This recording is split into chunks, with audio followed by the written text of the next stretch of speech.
est un bien commun vital, mais fragile. Elle se raréfie et ce sont nos activités humaines qui la dégradent chaque jour un peu plus. On arrose avec de l'eau contaminée aux nitrates et autres pesticides. On est résigné. Depuis plusieurs mois, un peu partout en France, les distributeurs d'eau potable découvrent massivement des métabolites. Ces molécules dégradées, issues du pesticide chlorothalonil, interdit depuis 2020. Je suis enceinte. Est-ce que je peux donner de l'eau à boire à ma fille plus tard, du robinet? Comment l'aliment le plus contrôlé de France se révèle aujourd'hui surcontaminé.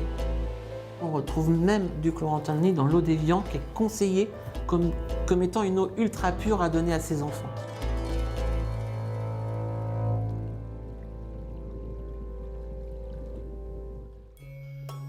La Loire-Atlantique, dans l'ouest de la France, est réputée pour être le potager des Français. Ici, la terre est sableuse, l'eau abondante. Les habitants vivent au milieu de cultures de légumes sous serre et à ciel ouvert. Problème, ce maraîchage intensif pollue les eaux souterraines et de surface. En ce moment, les années qui passent, il y a moins d'eau qui tombe. Il doit y avoir des polluants dans les tomates, dans les fraises. On est résigné. Ce couple de retraités boit l'eau du puits et du robinet. Joël est membre d'une association de défense de consommateurs. Elle suit de près la pollution de ces deux eaux. L'eau du puits, je ne la conseillerais pas à une femme enceinte parce qu'avec un taux de nitrate même inférieur à 40 ou 50 mg, on s'est rendu compte que le nombre de cancers chez les enfants est important. Joël a accès aux détails des informations de leur producteur d'eau Atlantico. Le vice-président, Michael de Rangeon, chargé de la sécurité sanitaire, s'intéresse aux effets des métabolites sur la santé depuis 2016. Il est parmi les tout premiers à alerter sur leur présence dans l'eau potable, dans des concentrations bien supérieures aux normes. C'est quand même impensable de se dire, vous voyez toutes ces habitations, elles ne peuvent pas boire l'eau qui est pompée ici. On est obligé d'aller la chercher à 40 km, de la mélanger, de la traiter parce que cette eau est trop polluée. Et elle est tellement polluée que même après mélange, il reste encore des molécules dont on ne connaît pas l'identité et on ne sait pas quel va être l'impact de toutes ces molécules sur la santé humaine. Grâce à des programmes d'analyse très poussés, Atlantico a retrouvé jusqu'à 470 molécules dans ses puits. Que ce soit des pesticides, des médicaments, enfin toute activité humaine est retrouvée dans les eaux. Enfin, à ce jour, je ne connais pas une eau qui n'est pas du tout contaminée. La contamination est assez généralisée, mais c'est pour ça qu'on met des traitements pour avoir une eau traitée avec des concentrations beaucoup plus faibles pour la consommation. Les utilisateurs de pesticides n'ont pas d'obligation légale de communiquer ce qu'ils épandent. Pour les retrouver, Atlantico fait goûter son eau traitée à des systèmes vivants, bactéries, levures et même à des cellules humaines. Quand c'est vert, tout va bien. Quand c'est rouge, c'est que c'est mort. Bien, tous les champignons sont morts, même l'eau traitée. Et donc on essaie maintenant de trouver le nom des molécules qui pourraient expliquer cet effet toxique. Et notamment, ça c'est un métabolite qui n'était pas retrouvé par des contrôles classiques.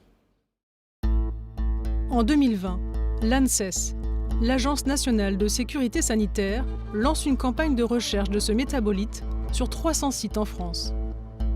Ce n'est que 3 ans plus tard, le 6 avril 2023, qu'elle en révèle la présence dans plus de 50% des eaux traitées en France. Sur tous les points de mesure, ils ont retrouvé de façon massive du chlorothalonil. Ça, c'était début 2020.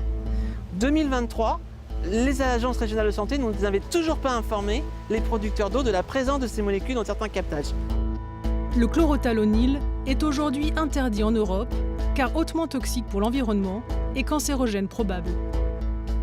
Son producteur, le groupe agrochimique Syngenta, doit désormais prouver que cette molécule n'est pas un danger pour la santé. C'est un scandale en fait. On ne peut pas demander aux producteurs de la molécule qui contamine massivement les eaux et pour lesquels pourrait y avoir des sommes colossales de dépollution, de s'autogracier. Dans la Vienne, à Cuon, les taux en chlorothalonil dépassent le seuil de sécurité sanitaire. L'eau est donc impropre à la consommation humaine. Pour la première fois en France, des forages d'eau ont dû être fermés. C'est forcément une décision radicale et potentiellement difficile parce qu'elle donne un signal relativement fort de dégradation de la qualité de l'eau, mais c'était la seule solution immédiate. de lourdes restrictions d'eau ont dû être mises en place. Jean est un agriculteur irriguant. Un tiers de son exploitation est biologique, 2 tiers en agriculture raisonnée, avec des pesticides donc, mais moins qu'en conventionnel. J'ai converti il y a quelques années ma ferme en agriculture biologique. J'avais pour projet de continuer la conversion. Vu le contexte, actuellement, j'envisage plutôt, après les moissons, de tout repasser en conventionnel. Car sans irrigation dans le secteur, il n'y a pas d'agriculture propre, c'est pas possible. La dépendance aux pesticides, technique sécurisante, est dominante en France. Mais les mentalités évoluent sur leur dangerosité. La responsabilité des agriculteurs sur les taux de chlorothalonil, on ne peut pas la nier, c'est nous qui les avons épandus. C'est quelque chose qui nous travaille, car on ne travaille pas pour polluer l'eau, on ne travaille pas pour empoisonner les gens. Nous, on nous donne un produit qui est accepté par les autorités, qui est vendu par les coopératives. On fait confiance. Cette présence massive du métabolite dans les eaux françaises est un désastre pour les producteurs d'eau. Les grandes zones densément peuplées comme le bassin parisien sont particulièrement touchées. Le CEDIF, syndicat d'Île-de-France, confirme que 97% de ses ressources, la Seine, la Marne et l'Oise, sont contaminées. On se trouve sur les bords de l'Oise et donc c'est la prise d'eau qui va alimenter l'usine pour produire l'eau potable. Le métabolite du chlorothalonil est retrouvé à des valeurs supérieures à la limite de qualité pour l'eau potable et il s'avère que les filières conventionnelles sont assez peu efficaces pour traiter ce métabolite. Une immense part des Français perçoit donc une eau non conforme. Pour le CEDIF, ce sont 3 de leurs 4 millions d'usagers qui reçoivent une eau jusqu'à 5 fois supérieure au seuil réglementaire. Seule leur usine de Méry-sur-Oise, équipée en nanofiltration membranaire, est capable de retenir les métabolites. Donc dans ces tubes, il y a une membrane, c'est une membrane qu'on appelle spiralée. On a des trous qui font 10 000 à 100 000 fois plus petits que l'épaisseur d'un cheveu. Donc toutes les molécules qui sont plus grosses que ces trous ne vont pas passer. Par exemple, sur le chlorothalonil, les membranes sont à ce jour la seule technique qui permette de les arrêter avec des rendements intéressants. C'est-à-dire on est à plus de 90% d'abattement. Le CEDIF envisage d'installer cette technologie unique en Europe dans ses autres usines. Ce projet suscite la controverse chez les habitants, élus et associations, sur sa pollution, mais aussi sur les consommations électriques et d'eau de l'usine. Le projet, il est estimé à 870 millions d'euros, ce qui va représenter un impact de 3 à 4 euros par foyer par mois. Pour tout projet d'équipement industriel de plus de 300 millions d'euros, un débat public est obligatoire en France. Objectif, informer, consulter et répondre aux questions. C'est nous qui allons payer pour de la pollution pour laquelle nous ne sommes absolument pas responsables. Et le CEDIF, il nous dit, vous inquiétez pas, je m'occupe de tout. Mais non, c'est pas possible ça. Il faut que ceux qui polluent payent véritablement et d'abord, avant toute chose, que l'on empêche la pollution.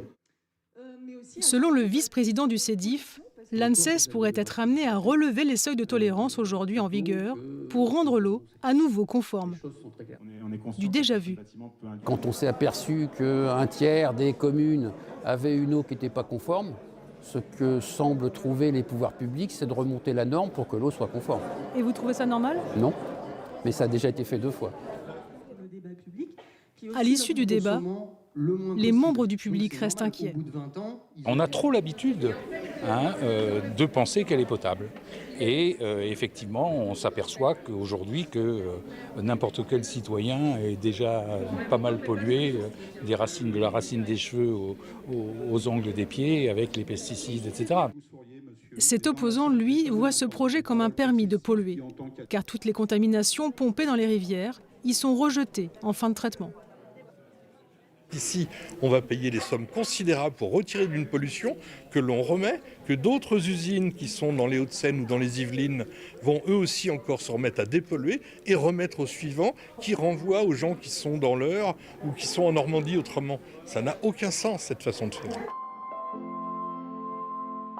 Alors est-il possible de se nourrir demain en préservant l'eau ? En Charente-Maritime, à quelques encablures de l'océan et des marais, Benoît Biteau s'y attelle depuis 2007. Il a repris la ferme de son père qui, pendant 35 ans, ne cultivait que du maïs conventionnel irrigué. 30 000 m3 par an, un an d'eau potable pour une petite ville. Benoît produit lui aussi massivement, mais sans pesticides ni irrigation. Moi, j'ai racheté 8 forages et 5 stations de pompage qui servaient à irriguer 110 hectares de maïs. J'ai racheté pour les fermer parce que mon projet, c'était de déployer un projet plus écologique. L'irrigation augmente le risque de migration des pesticides vers les eaux souterraines et de surface. C'est pourquoi Benoît a choisi l'agroécologie pour protéger les ressources. Élu député européen en 2019, il veut faire de cette forme d'agriculture un enjeu humaniste et sociétal. Sur cette parcelle, pour m'affranchir de l'irrigation, il a fallu que je crée des alternatives. Et les alternatives à l'irrigation, c'est les arbres. Là, tous les 28 mètres, j'ai un barrage qui fait que l'eau va circuler de façon verticale vers la nappe. Et ça se fait le long du système racinaire des arbres que j'ai plantés. Et à l'inverse, quand l'eau est manquante, ce système racinaire connecté aux nappes souterraines va remonter l'eau pour la rendre disponible pour la culture. Là, on a 2 cultures associées, du seigle, qui va se faire du seigle panifiable, de la farine, et de la lentille brune, qui pousse au pied du seigle.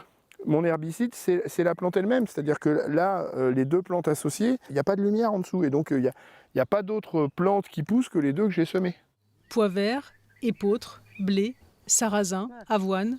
Aujourd'hui, il cultive 18 espèces en grande culture et élève 130 animaux sur 200 hectares. On continue de nous dire qu'avec l'agriculture biologique, on impacte la souveraineté alimentaire, on va menacer la souveraineté alimentaire, mais dans cette culture-là, avec l'association de ces 2 espèces, on a des niveaux de production qui sont au moins aussi efficaces que l'agriculture conventionnelle. À ce jour, la seule solution connue pour préserver l'eau des pesticides serait un changement radical et accompagné des pratiques agricoles dominantes. Un véritable choix de société, alors que la France est l'un des principaux consommateurs de pesticides dans le monde.